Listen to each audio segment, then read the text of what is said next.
হাসিনা বিরোধিতা আর ফ্যাসিবাদ বাকশাল বিরোধিতা কি এক জিনিস? না, অবশ্যই না। হাসিনাকে উৎখাতে প্রস্তুত হওয়া মানেই ফ্যাসিবাদ উৎখাতে প্রতিশ্রুতিবদ্ধ হওয়া না, দুটি এক জিনিস না। আমরা সবাই জানি যে হাসিনা সরকারের হাতে সবচেয়ে বেশি নির্যাতিত হয়েছে বিএনপি এবং তাদের লাখো কর্মী সমর্থক। কিন্তু দেখেন, এই বিএনপি 2018 সালের ভোটের পরে সেই সংসদে গিয়া বৈশা হাসিনাকে বৈধতা দিল। সংসদ তো বৈধ হয়ে যায়, হাসিনার শাসনের বৈধতা পায়। বিএনপি হাসিনার 2018 সালের নির্বাচনের বৈধতা দিছে, এইটা বিএনপি অস্বীকার করতে পারবে না। কিন্তু কিসের বিনিময়ে? মাত্র 5টা সংসদীয় আসনের বিনিময়ে। তাহলে হাসিনার বিরোধিতা আর ফ্যাসিবাদ বিরোধিতা দুইটা আলাদা জিনিস। এই দুইটাকে আপনি কিভাবে তাহলে আলাদা করবেন? কেমনে বুঝবেন এটা হাসিনা বিরোধিতা আর এইটা ফ্যাসিবাদ বিরোধিতা? বিএনপি হাসিনা বিরোধিতা করছে, কিন্তু ফ্যাসিবাদ বিরোধিতা কবে থেকে করছে সেটা আমাদেরকে খুঁজে দেখতে হবে। এইটা আপনি বুঝতে পারবেন যে কেউ কবে থেকে হাসিনাকে অবৈধ এবং দখলদার প্রধানমন্ত্রী হিসেবে ভাবতে শুরু করছে। এটাই হচ্ছে আসল লাইন। হাসিনাকে অবৈধ প্রধানমন্ত্রী এবং দখলদার হিসাবে হিসাব করা শুরু করা উচিত ছিল 2014 সালের ভুয়া নির্বাচনের পর থেকে। কিন্তু বিএনপি তখনও সেটা ভাবতে পারে নাই। তারপরে সে ইলেকশনে গেছে, শুধু ইলেকশনে না, সংসদেও গেছে। বিএনপি সংসদেরা পদত্যাগ করে কবে? 2022 সালের 10ই ডিসেম্বর। তার মানে 2022 সালের 10ই ডিসেম্বরের আগ পর্যন্ত যা হাসিনার শাসন, সেটাকে বিএনপি বৈধ বলে মনে করে। সে পদত্যাগ করুক বা না করুক, বিএনপি হাসিনার সেই সংসদকে বৈধ আর হাসিনার প্রধানমন্ত্রিত্বকে বৈধ বলে ধরে নিয়েছিল। আইনত আমাদের সেটাই বুঝতে হবে। আপনি নির্যাতিত হইলেই আপনি ফ্যাসিবাদ বিরোধী হইয়া যান না। হাসিনাকে বৈধ প্রধানমন্ত্রী ধরে নিয়ে তার সমালোচনায় কোনো বিপ্লবীপনা নাই। রুমিন ফারহানা সেই সংসদে গিয়ে যতই জ্বালাময়ী বক্তব্য দিক না কেন, হাসিনাকে বৈধ প্রধানমন্ত্রী ভাইবা নিয়াই সেটা সে বলছে। এর ফলে হাসিনার ফ্যাসিবাদ ঢাইকা ফেলতে সুবিধা হয়েছে। এমনকি হাসিনাও চাইছে রুমিন ফারহানার জ্বালাময়ী বক্তব্য দিক। রুমিন ফারহানা হাসিনার সেই ইচ্ছাই পালন করছে। এইভাবেই হাসিনা বিরোধিতার সবচেয়ে নিরাপদ পথগুলো তৈরি হয়েছিল। যেমন কোন বাম সংগঠনের হয়ে হাসিনার সমালোচনা করা ছিল অনেক বেশি নিরাপদ ছাত্রদল বা শিবিরের তুলনায়, তাই না? এইটা ওই বামাদের দোষ না, কিন্তু এতে যদি হাসিনা তাদেরকে কম হুমকি মনে করে তাহলে সেটা তো সত্যি, তাই না? এটাও আমাদের অস্বীকার করা উচিত না যে জানু মোহাম্মদ কোনো মামলার মুখোমুখি হয়নি, কিন্তু শহীদুল আলমকে রিমান্ডে নেওয়া হয়েছে, তাকে মাইরা ফাটায় ফেলা হয়েছে, রক্ত বেরিয়ে দিছে। মির্জা ফখরুল তো মামলার ভারে হাঁটতেই পারতেন না। হাজার হাজার ছাত্রদল যুবদল কর্মীকে হত্যা করছে এই সরকার। ছাত্র ইউনিয়নের কয়জনকে করছে? করে নাই। বামপন্থীদের কয়জনকে করছে? করে নাই। একজনকে পুলিশ ধরতো, আবার একটু দূরে গিয়ে ছেড়ে দিত। এই যে দেখেন, ছাত্র ইউনিয়নের সাবেক নেতারে ধরছে আবার ছেড়ে দিছে। সবাই রে এরকম করতো, ধরতো আবার ছেড়ে দিত, একটু দূরে নিয়ে যায়। নুরুল হক নুরু নির্যাতনের শিকার হয়েছে, কিন্তু সেই আবার হাসিনার মাঝে তার মায়ের প্রতি ছবি খুঁজে পাইছে। আমি ছাত্রলীগের কর্মী ছিলাম না, শুধু ছোটখাটো একটা নেতাও ছিলাম, হলের পোস্টেড ছিলাম। আর আমি বিভিন্ন প্রোগ্রামে গিয়েছি, আমি দেখেছি নেত্রীকে ঢাকা মেডিকেল যখন বার্ন ইউনিটে বিএনপির আন্দোলনের সময় যখন বিভিন্ন অকারেন্সগুলো ওঠে তখন তিনি গিয়েছেন। আসলে আমার মনে হয়েছে যে তার মধ্যে আমার মায়ের চেহারাটা আমি কিছুটা দেখতে দেখি।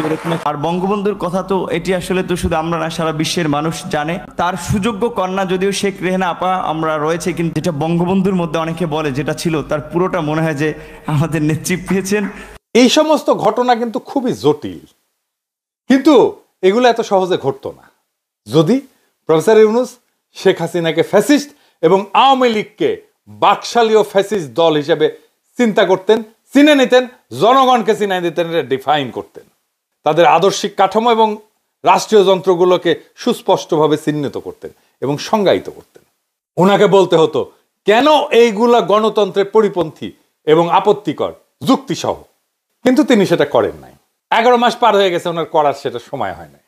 কারণ এইগুলা যদি আগে থেকে সংজ্ঞায়িত না হয় তাহলে আওয়ামী লীগের বিরুদ্ধে যাই করুক এই সমস্ত হয়ে দেখায় লোক দেখানো আইওয়াস, পপুলিজম।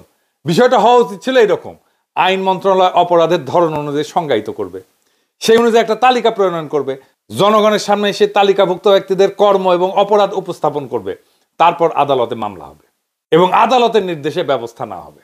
এখন কি করতেছে, খায়রুল সাহেবকে 11 মাস পরে ধরা হইলো। কেন 11 মাস আগে কেন ধরা হইলো না, আবার এখন কেন ধরা হইলো? এই একই রীতি যেভাবে ধরা, সেটা পুলিশ, আমলা, সেনাবাহিনী সবার ক্ষেত্রে প্রযোজ্য। বিচার বিভাগের জন্য জুডিশিয়াল কাউন্সিল তদন্ত করবে, তারপর ব্যবস্থা নেবে। কিন্তু জোর করে অবসরে পাঠায় দেওয়া হচ্ছে। এইভাবে তো শেষ করা যাবে না। জোর করে অবসরে পাঠায় তো দায় শেষ করা যাবে না। আবার দেখেন, আজকে দেখলাম একজন উপদেষ্টা চট্টগ্রাম কারাগারে হাসিনার 3 এমপির সঙ্গে বৈঠক করছে, দেখা করছে, পত্রিকায় আসছে, ছবি ভাইরাল হয়েছে। ধর্ম উপদেষ্টা কেন গেছে? স্বরাষ্ট্রমন্ত্রী যায় জেলখানায় মাঝে মাঝে, ধর্ম উপদেষ্টা জীবনে কোনোদিন যায়নি। উনি কেন গেছে? ঘুটু করতে। সে কোনো কাজ করে না। হেফাজতের সাথে দূরত্ব তৈরি হয়েছে, হেফাজতে নাকি তাকে রিকমেন্ড করে দিছে। তো হেফাজতের সাথে দূরত্ব কেন তৈরি হয়? এর জন্যই তৈরি হয়েছে, ধর্ম উপদেষ্টার জন্যই তৈরি হয়েছে।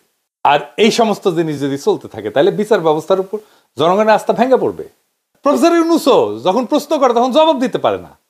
কারণটা হইতেছে ফ্যাসিজমকে প্রফেসর ইউনূস স্পষ্ট করে সংজ্ঞায়িত করেনি, এবং রাষ্ট্রের ভেতরে বসে থাকা ফ্যাসিস্ট উপাদানগুলোর বিরুদ্ধে পরিষ্কার কোনো কাঠামোগত লড়াইও শুরু করতে পারেনি। ফলে এই উপাদানগুলো এক ভয়ঙ্কর সামাজিক বিপর্যয়ের দিকে আমাদেরকে ঠেলে দিচ্ছে। বাংলাদেশের 2টা প্রিভিলেজ সরকার দেখছে, এক শেখ মুজিবের সরকার আর 2 প্রফেসর ইউনূসের সরকার। 2 সরকারই একটা রক্তাক্ত লড়াইয়ের পর ক্ষমতা আসছিল। মানুষ অনেক আশা করছিল সরকার প্রধান হিসেবে প্রফেসর ইউনূস আর শেখ মুজিব, মানে সোহরাওয়ার্দীর বডিগার্ড, দুজনে দারুণ জনপ্রিয় ছিল। মুজিবের সরকার ফেল করছে নিদারুণ ভাবে, এমন ভাবে ফেল করছে যে সোহরাওয়ার্দীর বডিগার্ড জয় বাংলা হলে সবাই বলে আলহামদুলিল্লাহ। ঠিক এই পথে হাঁটতেছে প্রফেসর ইউনূসের সরকার, ক্রমাগত জনপ্রিয়তা হারাইতেছে। দেখেন, উনারা তো 12 ভাতারির মতো ঠাপ খায়, ওয়াকারের ঠাপ খায়, বিএনপির ঠাপ খায়, আওয়ামী লীগের ঠাপ খায়, ইন্ডিয়ার ঠাপ খায়, 2 দিন পর পর গদি নড়ে যায়। কেউ তো সাপোর্ট করে না, সবাই বিরক্ত। আমরা কয়েকজন খায় না খায় সাপোর্ট করে গেছি, সরকার যেন ভালো চলে, নানা পরামর্শ দিছি, কোনো পরামর্শ শুনে নাই। 2-একটা হয়তো শুনছে, কালে ভদ্রে। বালিতে পেশাব করে দেখছেন, কোনো চিহ্ন থাকে না। কলে প্রফেসর সরকারকেও তাই কোনো পরামর্শ দিলে শুনে না, বালিতে পেশাবের মতো, কোনো চিহ্ন থাকে না। এই যে মাইলস্টোনের ঘটনায় আমি তো ইউজুয়ালি উপদেষ্টাদের ফোন করি না। ওই দিন দুর্ঘটনার সাথে সাথে আপনার ফোন দিছি, বলছি পরীক্ষা স্থগিত করে দেন। তখন বাংলাদেশের টাইম বেলা 3টা হবে। উনি বললেন দেখতেছি। আমি কল্পনাও করি নাই এই সিদ্ধান্ত উনি নিতে পারবেন না। পরে জানলাম শিক্ষা সচিব এই পরীক্ষা স্থগিত করতে রাজি হন নাই। তাইলে আবরার ভাই কেন শিক্ষা উপদেষ্টা থাকবেন? শিক্ষা সচিবকে উপদেষ্টা বানিয়ে দিলেই হয়, সেই যখন সব ডিসিশন নেয়।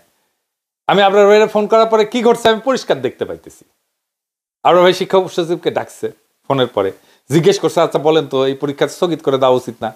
ওই সিদ্দিক জুবায়ের, ও তো আমলা, ওই সবার থেকে বেশি বুঝে, সে বলছে জি স্যার আমরা তো করতেই পারি, কিন্তু এই অ্যাক্সিডেন্ট তো ঢাকার একটা সেন্টারে, সারা দেশে সবাই তো প্রিপারেশন নিয়ে ফেলছে, বন্ধ করলে ঝুলে যাবে সব প্রিপারেশন। শিক্ষকদেরও একটা প্রিপারেশন থাকে। দেখেন অনেকে দেখেন পরীক্ষার পরে ছুটি কাটাইতে যাবে, টিকিট ফিকিট কাটে ফেলছে, এত বেড়াছাড়া হয়ে যাবে তো সব, পরে ইয়ে নিতে গেলে। তার সে পরীক্ষা নিয়ে নি স্যার, এই যে মাইলস্টোনের জন্য আমরা পরে একটা আলাদা নিয়ে নিব নি পরীক্ষা, জিজ্ঞেস করেন আপনার ভাইকে। এটাই বলেছিল কিনা সিদ্দিক জুবায়ের? এটাই বলবে, কারণ তো ধান্দা। 2টা দিন নষ্ট হবে, এটা ধান্দা, 2 দিনের ধান্দা নষ্ট হবে, ওটা বসেই থাকে ধান্দা করার জন্য। সিদ্দিক জুবায়েরও বুঝলো না, আপনার ভাইয়া বুঝলো না যে এইটা কোনো অ্যাডমিনিস্ট্রেটিভ ডিসিশন না, এটা পলিটিক্যাল ডিসিশন। এই পলিটিক্যাল ডিসিশনে 2টা কাজ হইতো। কি সেই কাজ? প্রথম যে বিষয়টা হবে তা হচ্ছে এই যে দৈব দুর্বিপাক বা দৈব দুর্ঘটনা ঘটলে মানুষ তার রাগ, হতাশা এইটা ঝাড়ার একটা রাস্তা খুঁজে সব সময়, কোথায় এটা ছাড়া যায়। যেহেতু এটা স্কুলে হয়েছে, তারা শিক্ষা মন্ত্রণালয়ের দিকে তাদের আঙুল তুলবে, ওই দিকেই তাদের রাগ ক্ষোভ ধাবিত হবে। এই কারণেই শিক্ষা মন্ত্রণালয়কে প্রোঅ্যাক্টিভ হয়ে কাজ করতে হবে, জনরোষ যেন তার দিকে ধাবিত না হয়। 2 নম্বর হইতেছে সংহতি জানাইতে চাই আমরা কোন একটা সংকটে, গোটা জাতি রক্ত দিতে চায়। দেখেন সকলে হাসপাতালে ভিড় করছে, এটা কি জন্য? রক্ত দেওয়ার জন্য। সে দেখতে চায় যে আমি একটা কাজ করলাম আর কি এই সংকটে। তারা সংহতি জানাইতে চায়। যারা ঢাকায় আছে তারা না হয় হসপিটালে গেল, রক্ত দেওয়ার চেষ্টা করলো, পারলো কি পারলো না সেটা অন্য কথা, কিন্তু দেওয়ার তো চেষ্টা করলো। এইটাই তার সংহতি জানানো, এটাই তার শান্তি। কিন্তু ঢাকার বাইরে যারা আছে তারা কিভাবে সংহতি জানাবে? আহত নিহতদের ব্যাপারে একটাই উপায় আছে, পরীক্ষা বন্ধ করলাম, আমরা তাদের কথা চিন্তা করলাম, শোক করলাম। এইটা তো একটা পলিটিক্যাল ডিসিশন ছিল, কিন্তু সিদ্দিক জুবায়ের পলিটিক্যাল ডিসিশনের রাস্তাটাকে বন্ধ করে দিল। বাংলাদেশে আমলাদেরকে হাসিনা এটাই বানাইছে, তারা নিজেদেরকে সর্বা মনে করে, নিজেরাও পলিটিক্যাল ডিসিশন নিতে চায়। পুলিশ যেমন মনে করতো যে হাসিনা সরকারকে তারাই ক্ষমতায় রাখছে, তারাই রাজনৈতিক দল হয়ে গেছিল, সে নিজে জয় বাংলা স্লোগান দেয়, দেখেছেন না? এই জিনিস হয়েছে। এই আমলারা মনে করে তারাই রাষ্ট্রের মালিক, ডিসিশন সব তারাই নিতে পারে, তারা সবার চেয়ে বেশি বুঝে। আবার দেখেন ইন্ডিয়া থেকে ডাক্তার আসবে কেন? পোড়া রোগীদের চিকিৎসার জন্য আমাদের সাফিসিয়েন্ট স্কিল ডাক্তার নাই। তারপরে ইন্ডিয়া থেকে ডাক্তার আনতে হবে। যখন গত বছর জুলাই আগস্টে বিপ্লবে হাজার হাজার ছেলে পঙ্গু হইল, গুলি খেয়ে চোখ হারালো, কারোর জন্য ভারত কি ডাক্তার পাঠাইলো? এত লোক যে পঙ্গু হলো, এত বাচ্চা যে পঙ্গু হইলো, ভারত কি ডাক্তার পাঠিয়েছিল? এখন কেন তাদের পেট পুরায়? তারা আমাদের ভিসা বন্ধ করে দিছে, তারা আমাদের সাথে বাণিজ্য বন্ধ করে দিছে, তারা ফ্যাসিস্ট হাসিনা এবং তার দলবলকে আশ্রয় দিচ্ছে ওইখান থেকে অন্তর্ঘাত চালাইতেছে। প্রত্যেকদিন বাংলাদেশ বিরোধী প্রচারণা চালায় তাদের টিভি চ্যানেলগুলোতে, তারা আমাদের ইউটিউব চ্যানেলগুলোতে, আমাদের টিভি চ্যানেলগুলোতে বন্ধ করে দিছে।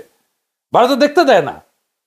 এমনকি ভারতে আমাদের দূতাবাসের উপরে আক্রমণ হয়েছে, তারপরেও ভারতের ডাক্তারকে আনতেই হবে। গাজা উপত্যকায় কি ইসরায়েলের ডাক্তার আনতে হয়? এটা তো তাই হইল, যে গাজা বানাইছে তাকেই আমি ডেকে আনলাম।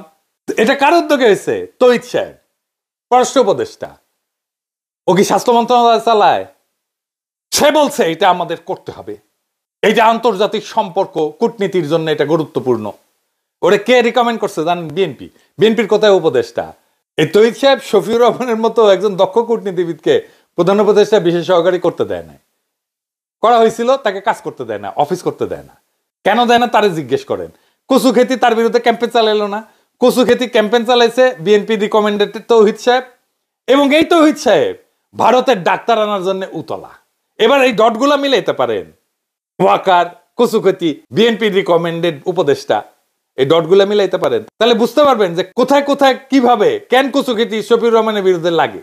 কোনো ব্যাখ্যা পেয়েছেন? প্রধান উপদেষ্টা বিশেষ সহকারী করা হইলো, তাকে কেন অফিস করতে দেওয়া হইলো না? কোনো ব্যাখ্যা নাই। তৌহিদ সাহেব কেন ইন্ডিয়ান ডাক্তার আনতে চাচ্ছে? কারণ তৌহিদ সাহেব ইন্ডিয়াকে ঢোকার রাস্তা করে দিয়ে যাবে। তৌহিদ সাহেবের সাথে ডিপ স্টেটের এটাই আন্ডারস্ট্যান্ডিং। এর ভিত্তিতেই তৌহিদ সাহেব পররাষ্ট্র উপদেষ্টা হয়ে বসেছে এবং তাকে রিকমেন্ড করছে বিএনপি। ফয়সাল ইউনূসের সরকারকে বলে দিতে চাই, ইন্ডিয়ার ডাক্তার যদি আসে না, কোন উপদেষ্টার চামড়া থাকবে না। কিন্তু সকাল সন্ধ্যা ফ্রি ফ্রি সাপোর্ট দিয়ে গেছি, এমনি এমনি না। ইন্ডিয়ার কাছে নত জানু হইলে মাপ নাই। দেখবো আপনারা কিভাবে সরকার চালান। দিনের পর দিন সাপোর্ট দিয়ে গেছি, বয়ান তৈরি করে দিয়েছি, ন্যারেটিভ তৈরি করছি, কোনো হিসাব নাই। ইন্ডিয়ার কাছে নত জানু হন। ইন্ডিয়ার কাছে যদি নত জানু হন, তাহলে আপনাদেরকে পিছের বালের সাপোর্ট, কোনো সাপোর্ট নেই। ফয়সাল ইউনূসের বিরুদ্ধে হেফাজত খেপছে। আমি কয়বার বলছি হেফাজতের আলেমদের সাথে বসেন, সমস্যাগুলো শোনেন। আমাকে বলা হয় যে অগাস্টের ৫ তারিখের আগে উনি ব্যস্ত, উনি সময় দিতে পারবেন না, খুবই ব্যস্ত। উনি এতই ব্যস্ত যে উনি ক্ষমতা আসার পরে পরপর 2 বার ডেকে নিয়ে সোহেল তাজকে গল্প করে। এই সময় ওনার হয়, হেফাজতের সাথে বসার ওনার সময় হয় না। সোহেল তাজকে ডেকে নিয়ে কি গল্প করে জানেন?